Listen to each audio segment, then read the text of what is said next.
You can't cover 270 week and the 100th anniversary of the 270 Winchester cartridge without this.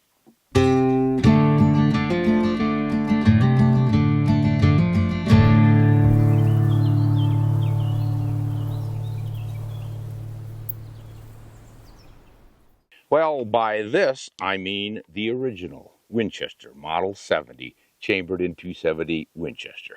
This is the 20th century classic. It started in 1935 with the Model 70 rifle coming out, but the 270 cartridge actually appeared 10 years earlier. That one came out in 1925, and that's our baby. The speed demon of its era, reputation for a flat shooting, hard hitting, little cartridge that really did the job, small as it is. As we know, it's the 30-06 neck down to take a .277 diameter bullet.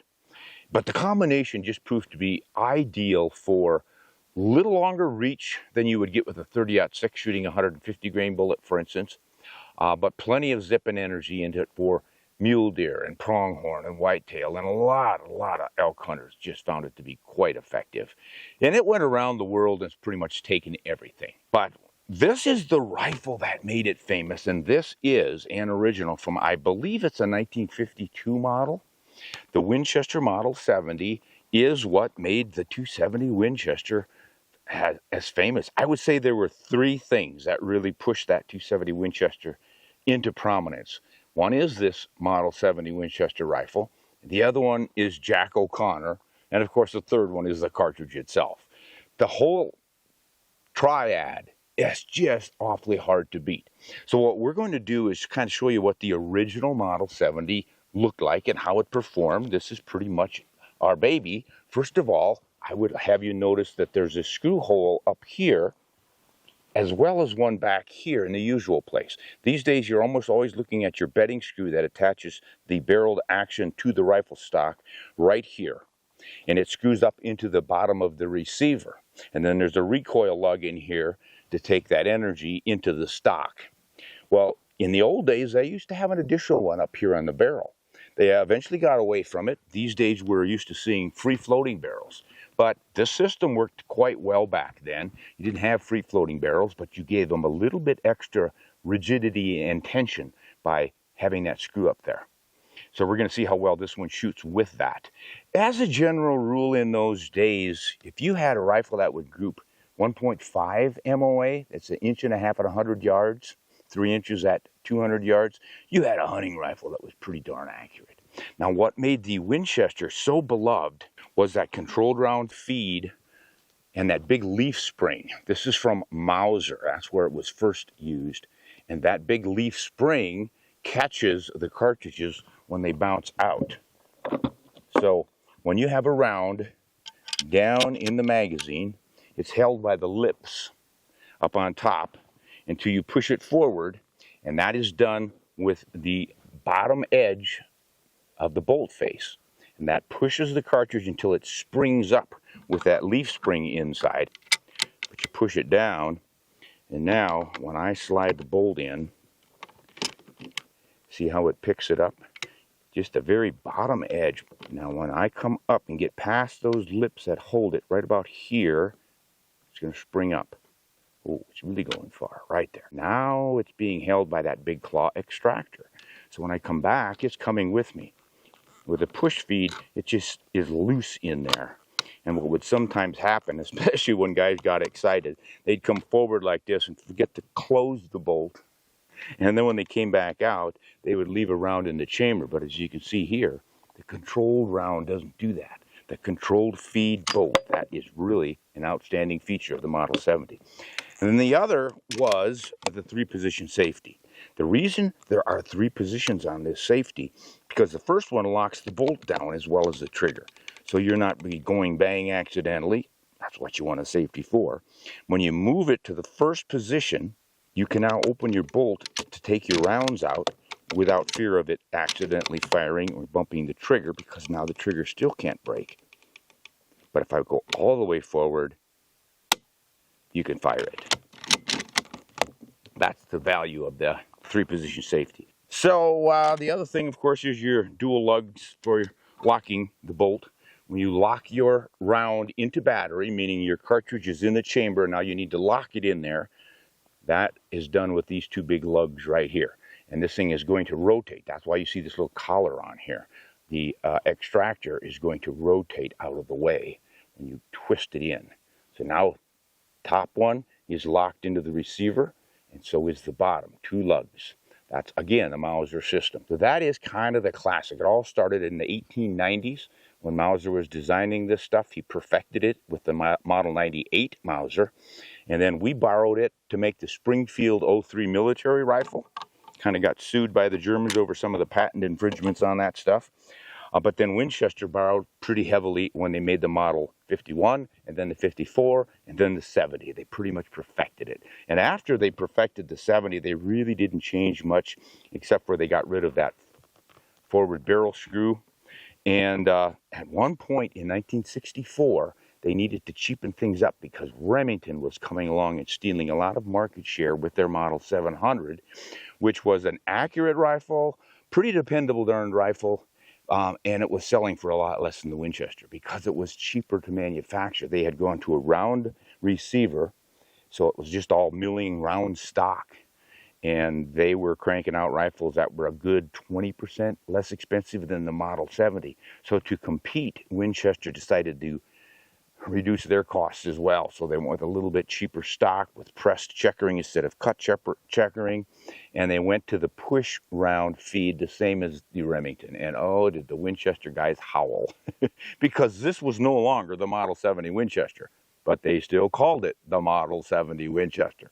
Now, those rifles worked. I had some, and they're quite accurate, actually, and I never had a failure with it. They did not have that controlled feed, but for deer hunting and elk hunting and stuff, it's not like you're being charged by a raging pack of elephants. You get all excited and mess up. So, at any rate, people were upset, and they got this reputation for being cheaper, and they really lost a lot of sales until eventually, late in about the mid-'80s, they started offering the old style again, as kind of an extra, and then eventually that got to be so popular again that they dropped the push feed and they went strictly to the controlled round feed, which is what they are now. But this is the original, and we want to find out just how well this darn thing shoots. Now, this has been fixed up by my friend Steve. It's his rifle. He was kind enough to loan it to me. He has redone the stock. He loves to refinish stocks, but he still got all the original parts on it for the metal work, and he has loaded up some customs here. We're going to see how well they shoot.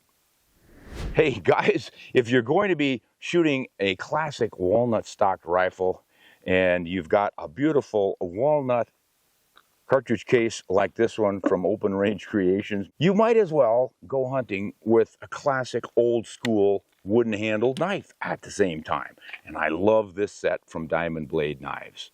This is no inexpensive knife you're going to buy at the local mart. This is a diamond blade with friction forged steel. This stuff has been tested and tested and tested, and it's shown that it holds an edge 10 times longer than the next closest steel, and it really holds an edge. And that's one of the starting features, kind of the foundation for what makes a diamond blade knife so special. But then they've got some really nice offerings on the different handle types, and I had this one made out of walnut from a piece of the blank off of my Model 10 rifle. And I really enjoy going hunting with older rifles and just kind of classic stuff all the way. If you're looking for something special, for that someone special who pretty much has everything but could really use a top drawer knife, check out Diamond Blade Knives because they've got some great classic models. Well, now this is old school too. Back in the day, we had slings and you wrapped them through the sling swivel mounts and got everything hooked up. You didn't have quick releases, so you have to contend with that sling being on the rifle while you're bench testing it. Probably another thing that contributed to less than stellar accuracy of some of our bench shooting back in the day, but I think we'll be pretty well with it here. Now, usually you have to push your cartridges down into the magazine so that they feed up underneath the lip, but many of these will have a beveled surface on that, and this one does, so you could single feed that. But if you ever hear from some old timers that don't ever single feed a Model 70 or a Springfield or anything like that because you're going to break that extractor spring. No, if they've been beveled on the front edge, they will snap over. So, see if I can get snuggled in here with this old rifle. Because I'm up about 1-2 inches. Better go check on the bigger power here. Yeah, right on the yellow line. But I am an inch to the left. Let's just see how well it groups. That was 3,058 feet per second. Pretty good velocity for a 130 grain bullet.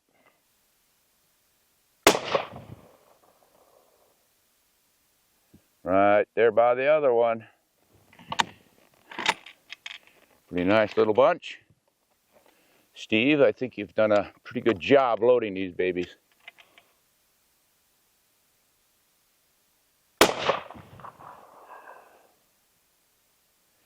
I think they're just all clustered right there. Oh, yes, they are. Sub MOA group, guys, with a rifle that's older than most of you watching this show. Pretty impressive. The average velocity is 3,053 feet per second. I'm going to let this cool down nicely, and we will try one more 3-shot group. I don't want to use up all of Steve's ammunition here, but we're going to do it with the other bench style that I like, which is squeezing the rabbit ears to precisely tune up my sighting and see which one gives us a better group. But as you can see, the old 270 back in the 1950s knew how to shoot. All right, guys, we've got a nice cool barrel here again, and we want to shoot another 3-shot group, and this time I am going to use a different hold system for my bench here. We're pretty much convinced we know what we're doing on that stuff, but a lot of you will write in and say, I've got a better idea, so we're more than willing to entertain that. I'm going to put 3 down. I just love how easily this thing feeds. So, let's see if we can't put some holes. Now, Steve showed me one of his targets. With this load, he shot a .441 or so inch group, so that's under half MOA. Since this is grouping there, I'm going to go for the lower left little diamond down in the corner. And I'm going to squeeze the ears of my bag back here. Right on the line. Now I'm a little bit wobbly on this front bag, both because of the rounded stock line, which is perfect for hunting, but not ideal for bench shooting, plus having the leather underneath it gives it a little extra for wiggling. So that's part of my problem, getting a really nice group here. I think I put it in the same hole. Check that one out. Sure not seeing it. Oh, it's underneath it on the yellow line. So I ruined that group. I'm up to an inch already. Oh, a 1-inch group. Can you guys imagine such a thing?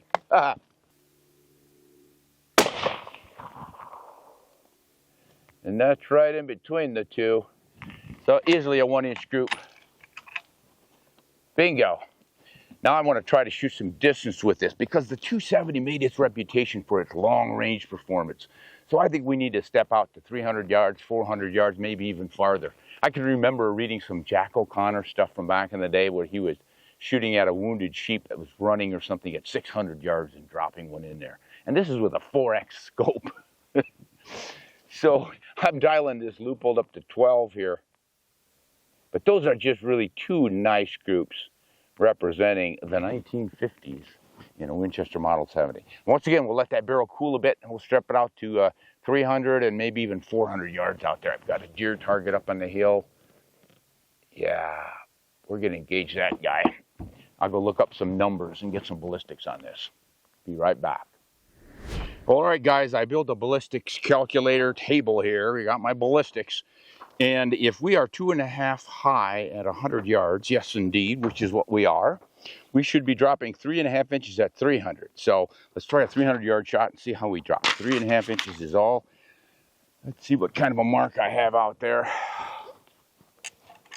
on that 300-yard gong. Now, I did paint it black, but I didn't get I just have to go for dead center on it. Oh, I know what. I can see a little silver spot in the middle where the hook hanger is.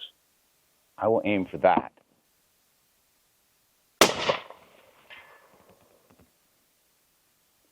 Wow, that only dropped about an inch. Wind blew it over a couple of inches, 2 or 3 inches. Hey, it shoots flatter than it even advertises. Guys, this is why you should always build your trajectory tables based on the advertised BC of the bullet and the velocity of your rifle.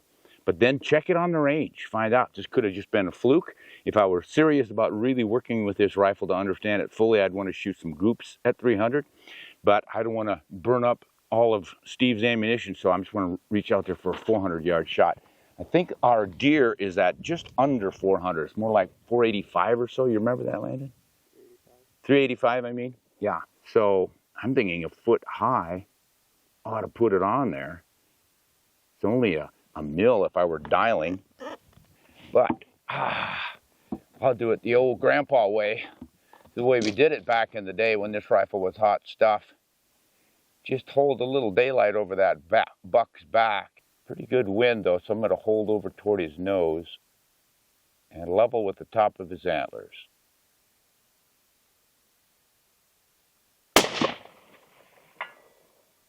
Bingo, bingo. Well, guys, there you go. Old-fashioned way. The old-fashioned rifle, the old-fashioned 270, and it's still climbing. That is the story. I hope you guys enjoyed that sort of return to yesteryear here. Ride with the Lone Ranger. And Steve, we want to thank you for loaning us this beautiful 1950s circa 270 Winchester Model 70, the Rifleman's rifle in kind of the flattest shooting cartridge of the middle of the 20th century. But boy, the 270 more than did the job for us. So enjoy your 270 or your dad's or your grandpa's or your great-grandpa's or get one of your own. I think it's still a remarkably viable cartridge. And if you can find a used Model 70 from that era, I think you'll do all right. Ron Spomer, Hunt Honest and Shoot Straight.